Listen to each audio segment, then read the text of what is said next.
तुम्हाला माहित आहे का, मध म्हणजे खरं तर मधमाशीची उलटी आहे. हो, ऐकायला विचित्र वाटेल, पण विज्ञान असंच सांगतं. मधमाशी फुलांमधून गोडसर नेक्टर गोळा करते आणि तो एका विशेष हनी स्टमक मध्ये साठवते. येथे एन्झाईम्स त्या नेक्टरला तोडायला सुरुवात करतात. मग ती मधमाशी पोळ्यात परत येते आणि तो नेक्टर दुसऱ्या मधमाशीच्या तोंडात उलटी करून देते. ती मधमाशी तो पुन्हा पुढच्या मधमाशीला देते. असं करत करत हा नेक्टर हळूहळू घट्ट होतो. त्यातील पाणी कमी होतं.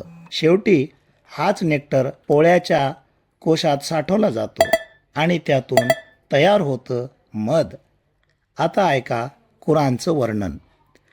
आणि तुझ्या पालनकर्त्याने मधमाशीला प्रेरणा दिली. पर्वतांमध्ये, झाडांमध्ये आणि लोकांच्या छपरामध्ये घरं बनव. मग प्रत्येक प्रकारचं फळ खा आणि तुझ्या पालनकर्त्याने ठरवलेल्या सोप्या मार्गावर चाल. त्यांच्या पोटातून एक पेय बाहेर पडतं, ज्यात लोकांसाठी शिफा आहे. निसंशय यात विचार करणाऱ्यांसाठी निशाणी आहे. 1400 वर्षांपूर्वी कुराणने हा प्रोसेस इतक्या स्पष्टपणे सांगितला, जो आधुनिक बायोलॉजी आता तपशीलवार समजावत आहे. विचार करा, एवढ्या छोट्या कीटकाच्या पोटातून निघालेला द्रव माणसासाठी औषध कसं होऊ शकतो? हे केवळ निसर्गाचं काम आहे का?